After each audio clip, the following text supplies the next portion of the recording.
சங்கடம் தீர்க்கும் சனி பகவானே, மங்களம் பொங்க மனம் வைத்தருள்வாய். சச்சரவின்றி சகா நெறியில் இச்சகம் வாழ இன்னருள் தாத்தா. ஓம் சனி பகவானே போற்றி போற்றி. ஓம் சனீஸ்வர மூர்த்தியே போற்றி போற்றி. என் அன்பு குழந்தையே, இந்த மங்களகரமான தினத்தில் உனது பிரச்சனைகளை தீர்த்து வைத்து நீ கேட்ட வரங்களை உனக்கு வாரி வழங்கவே சனி பகவான் உன்னை தேடி வந்திருக்கிறேன். இந்த பதிவை முழுமையாக கேள் என் தங்கமே, என் செல்ல பிள்ளையே. நீ தீராதோ என்று நினைத்த பிரச்சனைக்கு நாளையே ஒரு முற்றுப்புள்ளி வைக்கின்றேன். உன் வாழ்வில் திடீர் திருப்பம் ஒன்று ஏற்பட போகின்றது. உன்னுடைய விருப்பங்கள் நிறைவேறப் போகின்றது. நீ எது உன் வாழ்வில் நடக்க வேண்டும் என்று நீண்ட நாட்களாக காத்து கொண்டிருந்தாயோ அவை அப்படியே நடக்கப் போகின்றது. நீ கடந்த காலத்தில் நடந்த விஷயங்களை நினைத்து கவலைப்படக்கூடாது தங்கமே. எதிர்காலத்தில் நடக்கும் விஷயங்களை பற்றி யோசிக்கவும் கூடாது. நிகழ்காலமே உன் கைகளில் இருக்கின்றது. லட்சியத்தை அடைய விரும்புபவன் நிகழ்காலத்தில் மட்டுமே வாழ்வான். தந்த பாசமே துன்பத்திற்கு காரணம். ஒருவன் நிம்மதியாக வாழ வேண்டுமானால் பற்றற்ற நிலையில் இருக்க வேண்டும். எவன் எதிர்காலத்தை சந்திக்க தயாராக இருக்கின்றானோ, கிடைக்கும் சந்தர்ப்பத்தை சரியாக பயன்படுத்தி கொள்கின்றானோ, அவன் எப்பொழுதுமே மகிழ்ச்சியாக இருப்பான். வெறும் அதிர்ஷ்டத்தை நம்புபவன் அழிந்துதான் போவான். ஒரு மன்னன் தவறு செய்தால் அவன் கீழ் உள்ளவர்கள் தவறு செய்வார்கள். ஆதலால் மன்னன் ஒவ்வொரு செயலையும் நன்கு ஆலோசனை செய்து செய்ய வேண்டும். ஆன்மீக வழியில் வாழாதவன் இருந்தும் அவனால் எந்த உபயோகமும் இல்லை. ஆன்மீக வழியில் வாழ்ந்தவன் எப்பொழுதும் உயிருள்ளவனாக உண்மையானவனாக ஆவான். தான் விரும்பும் அனைத்தையும் அடைந்தவனாவான். அனைத்தும் இறைவன் கையில் உள்ளது. ஆதலால் உனக்கு கிடைப்பதை கொண்டு திருப்தி அடைய வேண்டும் தங்கமே. பசுக்கன்று 1000 பசு கூட்டத்திலும் தன் தாயை அடையாளம் கண்டு அதை தொடரும். அதுபோல் கெட்டவன் கெட்டவர்களுடனும் நல்லவன் நல்ல நண்பர்களுடனும் செல்கின்றான். இந்த உலகத்தில் 3 ரத்தினங்கள் உள்ளது: உணவு, நீர், இன்சொல். வெறும் கற்களான முத்து, பவளம் போன்றவற்றை முட்டாள்களே ரத்தினம் என்று கூறுவர். நீ செய்யும் காரியங்களின் பலனையே நீ அடைகின்றாய். நல்லதும் கெட்டதும் உன் செயல்கள் மூலமே உனக்கு விளைகின்றது. நீ முன் செய்த பாவ புண்ணிய பலன்களே நீ இன்று அனுபவிக்கின்றாய். நான் எப்பொழுதும் உன் அருகில் இருக்கின்றேன். என்னையே நம்பி என்னையே வணங்கிக் கொண்டிருக்கும் உன்னை ஒரு நாளும் நான் கைவிட மாட்டேன் தங்கமே. நம்பிக்கையோடு காத்து கொண்டிரு. நல்லது உனக்கு சர்வ நிச்சயமாய் நடந்தே தீரும். உன்னை எந்த நேரத்திலும் நான் விட்டுவிட மாட்டேன். நிழலாக என்றும் உனக்காக நீ செல்லும் இடமெல்லாம் ஏதாவது ஒரு ரூபத்தில் உனக்கு துணையாக நானே இருப்பேன். இந்த கஷ்டம் எப்பொழுதப்பா முடியும், இந்த பிரச்சனை எப்பொழுதப்பா முடியும் என்று ஒவ்வொரு நாளும் நீ கேட்டுக்கொண்டே இருந்தாயல்லவா?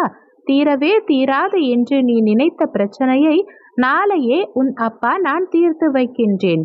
இப்பொழுது நிம்மதியாக கண்மூடி உறக்கம் கொள் தங்கமே. இன்று உன் மனம் மகிழும்படியான மகிழ்ச்சியான நிகழ்வு ஒன்று நடக்கப் போகின்றது.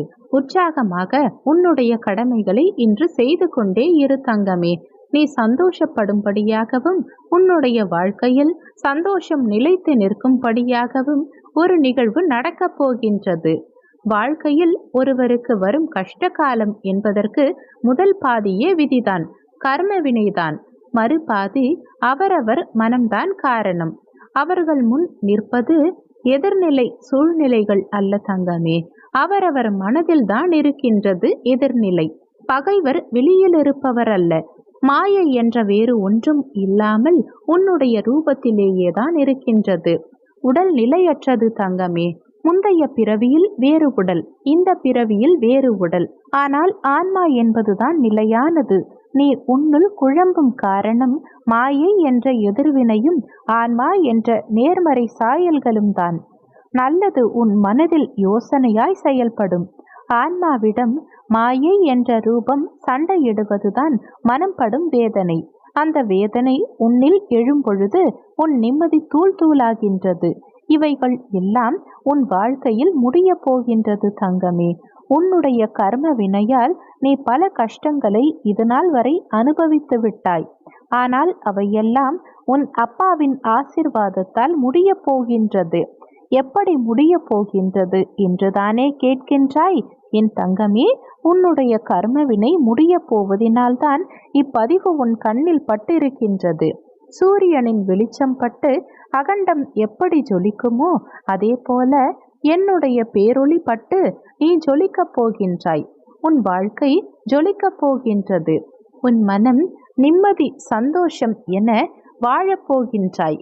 வெற்றிகரமாக எல்லா எதிர்மறை சூழ்நிலைகளிலிருந்தும் நீ வென்று வந்துவிட்டாய். இனி எல்லாமே உனக்கு நல்லதாகவே நடக்கப் போகின்றது. உன் மனம், எண்ணங்கள், செயல்கள், பாதைகள் அனைத்தும் நல்லதாகவே என் சாயலிலிருந்து அமையும். நீ என்னை மனதார ஒரு முறை நினைத்தால் மறுகணமே நான் உனக்கு காட்சியளிப்பேன். நீ எங்கே இருந்தாலும் அங்கே என்னுடைய ரூபம் உனது கண்ணில் தெரியும்.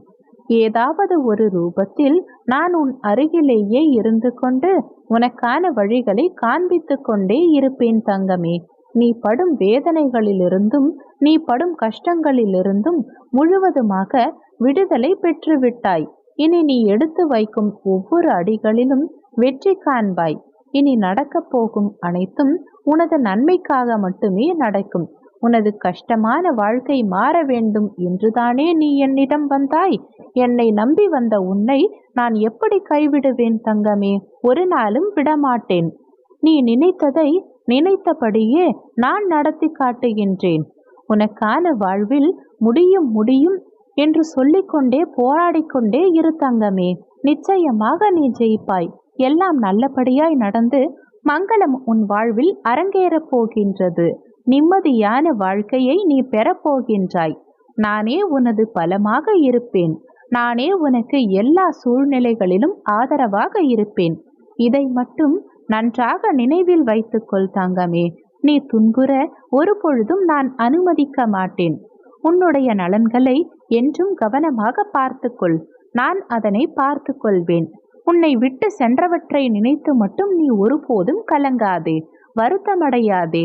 இழந்ததை மீட்டு உன்னிடமே நான் ஒப்படைப்பேன். உனக்கான அழகான நிம்மதியான நிகழ்வு ஒன்று இன்று நடைபெறப் போகின்றது. உன் மனம் சந்தோஷத்தில் திளைக்கப் போகின்றது. நிம்மதியாக இரு தங்கமே. கஷ்டம் வரும் சூழலில் எனது நாமத்தை மட்டும் நீ உச்சரித்து பார். ஓம் சனி பகவானே போற்றி போற்றி என்று ஒரு முறை நீ சொல்லிப்பார். உனது கஷ்டங்கள் காணாமல் போகும். நல்லதே நினைக்கும் என் செல்ல பிள்ளைக்கு நான் இனி அனைத்தையும் நல்லதாகவே நடத்தி கொடுப்பேன்.